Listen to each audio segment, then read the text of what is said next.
अगर आप ये कहानी रात में अकेले सुन रहे हैं तो एक बार अपने कमरे की लाइट देख लीजिए, क्योंकि ये कहानी काल्पनिक नहीं है।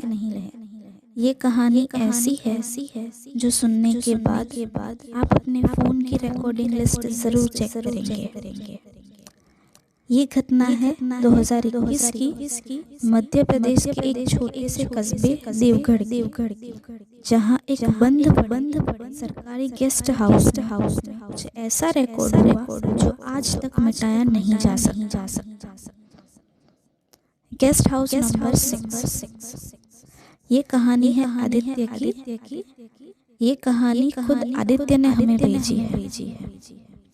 मैं आदित्य फ्रीलांस डॉक्यूमेंट्री एडिटर हूँ और एक सरकारी प्रोजेक्ट के लिए मुझे देवघर जाना पड़ा। मुझे रहने के लिए जो जगह मिली वो PWD का गेस्ट हाउस था। वो था कमरा नंबर 6। जब मैं गेस्ट हाउस पहुंचा, वहाँ के चौकीदार से मैंने बात की। चौकीदार ने मुझे बताया कि साहब रात को रिकॉर्डिंग मत करना। मुझे चौकीदार के पास से वो गेस्ट हाउस की चाबी लेनी थी। चौकीदार ने चाबी देते समय बस इतना ही कहा कि रात को रिकॉर्डिंग मत करना साहब। मैंने हंस के उसकी बात टाल दी। मैं अपने कमरे में गया। मैंने कमरे को देखा। कमरा पुराना था।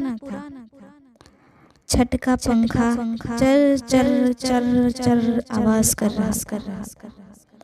दीवारों पर सिलन लगी थी और कोने में रखा था एक पुराना टेप रिकॉर्डर। मुझे ये देख के बहुत अजीब लगा कि एक तो ये एकदम पुराना कमरा है, उसकी मरम्मत भी नहीं हुई है और ये रूम में टेप रिकॉर्डर कौन रख के गया। मैंने उस टेप रिकॉर्डर को छुआ। मैंने उसको हाथ भी नहीं लगाया। बस जैसे ही मैं कमरे में जाके कमरे को देख रहा था, वो टेप रिकॉर्डर पे एक क्लिक की आवाज आई और रिकॉर्डर का बटन अपने आप दब गया। मैंने सोचा शायद मेरा वहम होगा या फिर जो आवाज़ मैंने सुनी है वो किसी और चीज़ की आवाज़ होगी, बट मुझे लगा कि रिकॉर्डर की आवाज़ है। तो मैंने वो बात को ज़्यादा सीरियसली नहीं लिया और मैंने उसको इग्नोर कर दिया। मैंने कमरे की थोड़ी साफ सफाई करवाई, पंखा थोड़ा ठीक करवाया और दीवालों पर जो जाले लगे थे वो सब कुछ मैंने साफ करवाया। मैं बहुत थक गया था सब पूरे दिन काम करके। मैंने अपने लिए एक बेड मंगवाया और मैं जैसे सोने ही जा रहा था, रात के 12 बजे थे। सब कुछ काम करके मैं सोने जा रहा था। सोते मैं सोच रहा था कि कल मुझे क्या काम करना है, मुझे कौन सी चीज़ कैसे करनी है, कैसे डॉक्यूमेंट में बनाऊंगा, किस चीज़ को कैसे एग्जीक्यूट करूंगा, कौन से सीन को कैसे मैं लिखूंगा। मैं बस अपने अगले दिन में जो मुझे करना है वो सारी चीज़ें मैं सोच रहा था। सोचते मुझे थोड़ा टाइम हो गया, मुझे पता ही नहीं चला कि कब इतना टाइम हो गया है। रात के 12:47 मेरी थोड़ी आँख ही लगी थी। सोचते मुझे हल्की सी आँख लग गई। मैंने देखा कि रात के 12:47 पर मेरी आँखें खुल गई है। मुझे लगा कि शायद तेज हवा आ रही है, उसकी आवाज़ होगी, इसकी वजह से आंखें खुल गई है। बट मैं बहुत थक गया था, तो रात को उठने का तो कोई चांस ही नहीं थी। बट फिर भी रात को 12:47 पर मेरी आँख खुल गई थी। मैं उठकर बैठ गया। मैंने इधर उधर देखा, कमरे में कोई नहीं था। फोन देखा, कोई कॉल भी नहीं था। लेकिन टेबल पर जो टेप रिकॉर्डर रखा था वो चल रहा था। उसमें से थोड़ी हल्की सी आवाज आ रही थी। अब टेप रिकॉर्डर को तो मैंने स्टार्ट भी नहीं किया, उसको मैंने तो ऑन नहीं किया। मैंने प्ले बटन दबाया। पहले तो सिर्फ स्टैटिक आवाज आई, बट फिर थोड़े टाइम के बाद वो रिकॉर्डर में से एक औरत की धीमी सिसकियां सुनाई देने लगी। और अचानक से किसी के चिल्लाने की बहुत जोर से आवाज आई, जैसे कोई बहुत जोर से चीख रहा हो। किसी के चीखने की पुकार सुनाई दी मुझे। और फिर वो रिकॉर्डर अपने आप ही बंद हो गया। दूसरे दिन ये जो रात वाला इंसिडेंट है उसके बारे में मैंने वो चौकीदार को बताया। मैंने चौकीदार से पूछा कि अंकल यहाँ पे कल रात को मेरे साथ ऐसा हुआ। टेप रिकॉर्डर जो कॉलेज में रखा था ना, वो टेप रिकॉर्डर अपने आप ही शुरू हो गया। उसमें से एक औरत की आवाज आ रही थी और फिर किसी ने बहुत जोर से चिल्लाया हो, ऐसी आवाज आ रही थी। चौकीदार का चेहरा ऐसा लग रहा था जैसे उसका पूरा चेहरा पीला पड़ गया हो। ऐसा लग रहा था जैसे वो छुपा रहा हो। चौकीदार ने बोला कि कमरा नंबर 6 में पहले एक महिला रहती थी साहब। प्रेग्नेंट थी और पति सरकारी अफसर था। ये बात बताते चौकीदार की आवाज कांप रही थी। उसने बताया कि उसकी मौत रिकॉर्डिंग करते समय हुई थी। मतलब कि जब उसकी मौत हुई समय वो रिकॉर्डिंग कर रही थी। मैंने सोचा ये एक बढ़िया टॉपिक है मेरी डॉक्यूमेंट्री रिकॉर्ड करने के लिए। तो ये डॉक्यूमेंट्री जब मेरी गवर्नमेंट से कॉन्ट्रैक्ट के डील की जो है वो ख़त्म हो जाए, उसके बाद मैं इसके ऊपर कुछ लिखूंगा, इसके ऊपर डॉक्यूमेंट्री बनाऊंगा। मैंने ये सोच के अगली रात को जानबूझकर रिकॉर्डिंग ऑन रखी। ठीक 1:17 पर पहले मेरी सांसों की आवाज मुझे सुनाई दे रही थी, क्योंकि रूम में पूरा सन्नाटा था। जरा सी भी आवाज नहीं थी। इतना सन्नाटा था कि मानो जैसे मेरी सांसों की आवाज मुझे आ रही। फिर 2 कदम चलने की आवाज आई, जबकि मैं तो खुद बिस्तर पे था। तो फिर ये 2 कदम चलने की आवाज किस 2 कदम चलने की आवाज आने के बाद किसी बच्चे के रोने की आवाज आई।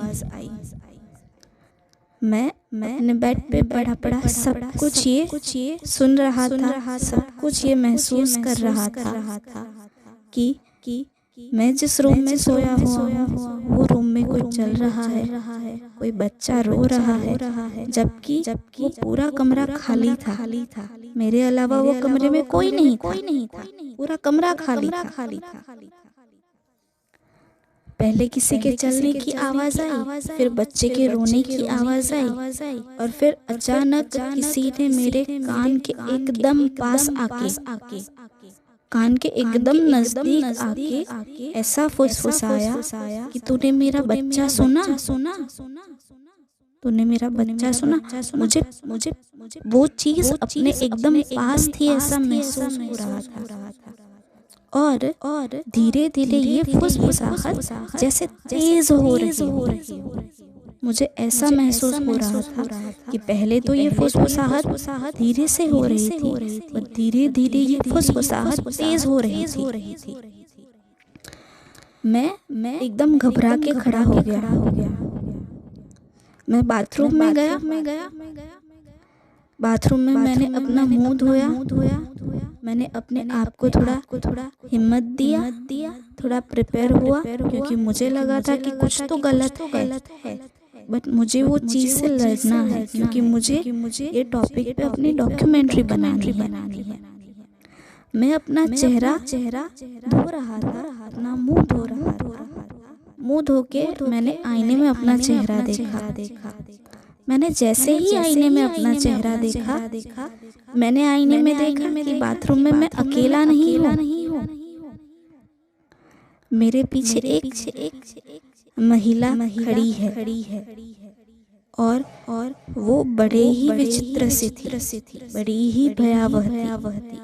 उसकी आंखें जैसे पूरी सूख गई है। उसकी पूरी आंखें जैसे सूख गई है। उसका पूरा पेट फटा हुआ था। उसका अगर बॉडी देखने जाए तो उसका पूरा पेट फटा हुआ था। और उसके हाथों में वही टेप रिकॉर्डर था जो टेप रिकॉर्डर कमरे में था। मैंने ये सारी चीजें आईने में देखी। मैं अपना चेहरा देखने के लिए आईने में गया। मेरे पीछे एक महिला खड़ी थी और मैंने ये देखा कि उसकी हालत बहुत खराब है और उसके हाथ में एक टेप रिकॉर्डर है। मैं उसको देख ही रहा था और अचानक ही लाइट चली गई और पूरे रूम में, पूरे घर में एक अंधेरा सा छा गया और बिल्कुल सन्नाटा हो गया। मुझे तो ऐसे लग रहा था जैसे मानो अभी वो मेरे पास आएगी, या फिर मैंने तो सोच लिया था ये मेरी आखिरी रात है। मुझे नहीं लगता है कि यहाँ से मैं आगे जिंदा जा पाऊंगा। मुझे इतनी ज्यादा घबराहट हो रही थी कि जैसे मानो मेरा पूरा दिल मेरे मुंह में आ गया है। मेरी सांसें इतनी जोर से चल रही थी कि मेरी खुद की सांसें मुझे तेज और फास्ट सुनाई दे रही थी, क्योंकि मुझे इतना डर लग रहा था। और कुछ समय बाद ठक करके आवाज आई, जैसे रिकॉर्डिंग का कोई स्विच हम दबा रहे हो जोर से, तो कैसे ठक करके आवाज आती है, वैसे ठक करके आवाज आई। और ऐसा लगा जैसे रिकॉर्डिंग बंद हो गई हो। जो रिकॉर्डिंग आदित्य ने शुरू की थी वो रिकॉर्डिंग बंद कर दी थी वो औरत ने। फिर मैंने सोचा ये औरत की कुछ सच्चाई निकालते हैं। ये कौन है, ये ऐसे क्यों घर में सबको दिखती है, उसके साथ क्या हुआ था। शायद उसकी डॉक्यूमेंट्री में ये सारी चीजें काम आ जाए। वहाँ उसी रूम में कॉर्नर में एक संदूक रखा था। छोटा सा संदूक था। वो संदूक में ये औरत की कुछ चीजें थी। मैंने वो संदूक खोला तो मुझे उसमें एक पुरानी फाइल मिली। उस फाइल में ये औरत के कुछ डॉक्यूमेंट्स थे। वो डॉक्यूमेंट्स में से मुझे पता चला कि इसका नाम सुनीता वर्मा है। ये औरत का नाम सुनीता वर्मा है। उसने सरकारी भ्रष्टाचार रिकॉर्ड किया था। जब वो जिंदा थी उसने सरकारी भ्रष्टाचार रिकॉर्ड किया था। और उसी कमरे में उसकी और उसके बच्चे की हत्या हुई थी। और जो रिकॉर्डिंग है वो इस चीज का सबूत है। उसने मुझे कुछ हार्म नहीं किया, उसने मुझे कुछ नुकसान नहीं पहुंचाया, बट वो डॉक्यूमेंट्री जो मुझे कंप्लीट करनी थी वो डॉक्यूमेंट्री कंप्लीट करने के लिए सुनीता के जो संदूक में पड़े हुए डॉक्यूमेंट थे और उसकी जो पुरानी फाइल थी उसने मुझे बहुत हेल्प किया। और जो रिकॉर्डिंग थी वो सरकार के भ्रष्टाचार का रिकॉर्ड था। उसकी रिकॉर्डिंग पूरे उसमें मौजूद थी। उसके और उसके बच्चे की हत्या हुई थी। ये सारी चीजें भी वो रिकॉर्डिंग में मौजूद थी और ये रिकॉर्डिंग ही एक सबूत है।